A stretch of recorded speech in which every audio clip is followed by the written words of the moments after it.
Assalamualaikum warahmatullahi wabarakatuh.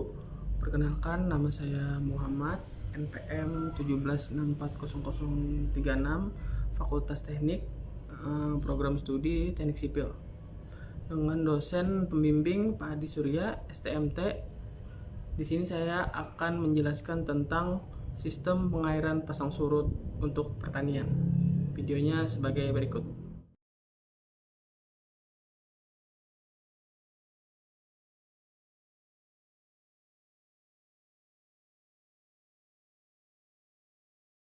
Pengertian lahan pasang surut. Lahan rawa adalah lahan yang tergenang secara terus-menerus akibat drainase yang buruk. Lahan rawa dibagi menjadi dua, yaitu rawa lebak dan rawa pasang surut. Lahan rawa pasang surut merupakan lahan yang dipengaruhi oleh pasang surut air laut. Lahan pasang surut merupakan suatu lahan yang terletak pada zona atau wilayah sekitar pantai yang ditandai dengan adanya pengaruh langsung limpasan air dari pasang surutnya air laut ataupun hanya terpengaruh pada muka air tanah. Nah, selanjutnya adalah tipologi lahan pasang surut. 1. Lahan potensial.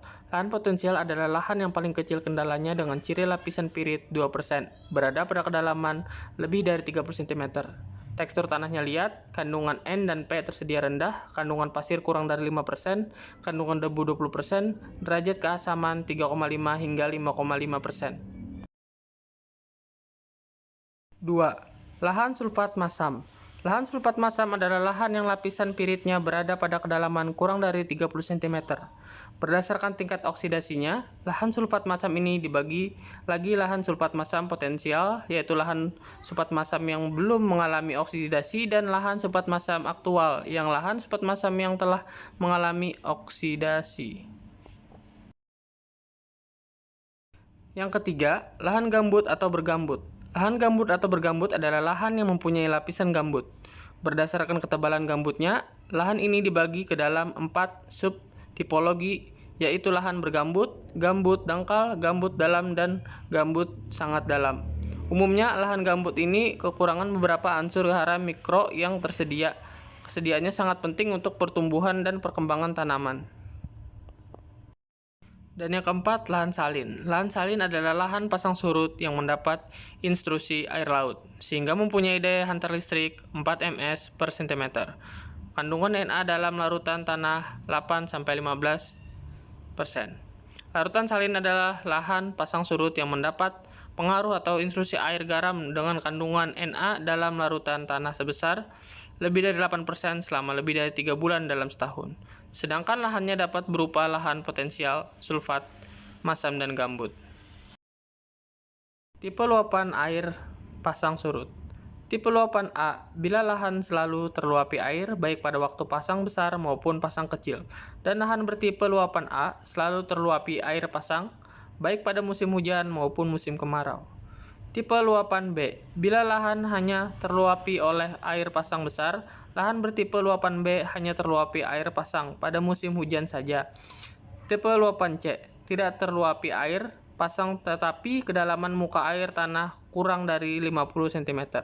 Tipe luapan D, bila lahan tidak terluapi oleh air pasang, baik pasang besar maupun pasang kecil, tetapi permukaan air tanah berada pada kedalaman lebih dari 30 cm dari permukaan tanah. Lalu penataan lahan di pasang surut. Menurut Wijaja Adi 1995 dan Subagio dan Wijaja Adi 1998, lahan pasang surut dapat ditata sebagai sawah, tagalan, dan surjana. Disesuaikan dengan tipe luasan air dan tipologi lahan serta tujuan pemanfaatannya. Secara umum, terlihat bahwa lahan bertipe luasan A yang karena selalu terluapi air pasang dianjurkan ditata sebagai sawah, sedangkan lahan bertipe luasan B dapat ditata sebagai sawah atau surjan. Lahan bertipe luapan B atau C dan C karena tidak terluapi air pasang tetapi air tanahnya dangkal dapat ditata sebagai sawah, tada hujan atau surjan terhadap dan tagalan. Sedangkan untuk yang bertipe luasan D ditata sebagai sawah, tada hujan atau tagalan, dan perkebunan. Tata air. Pengelolaan tata air makro dan mikro merupakan faktor penentu keberhasilan pengolahan lahan pasang surut. Pengoperasian dan perawatan tata air makro meliputi jaringan seluler primer, sekunder, dan tersier. serta pintu air. Selama ini menjadi tanggung jawab Dinas PU, sedangkan tata air mikro atau jaringan saluran, kuarter, saluran keliling, dan cacing menjadi tanggung jawab petani. Saluran cacing atau kelamir dibuat dengan jarak 9 meter dan 12 meter. Pengelolaan lahan. Penyimpanan lahan dengan pengelolaan tanah di lahan pasang surut diperlukan selain untuk memperbaiki kondisi lahan dan menjadi lebih seragam dan rata dengan adanya pengemburan dan pelumpuran juga untuk mempercepat proses pencucian bahan beracun dan pencampuran bahan ameliorasi melupakan pupuk tanah. Pengelolaan tanah yang memberikan hasil baik dari segi fisik lahan dan hasil tanaman adalah dengan bajak singkal atau tajak diikuti oleh rotari atau ngeblok, yaitu dikombinasikan dengan herbisida. Tanah yang sudah gembur, terlumpur, baik dan merata, yang umumnya dijumpai pada lahan bergambut dengan tipe luasan air A dan B. Kekurangan tanah pasang surut.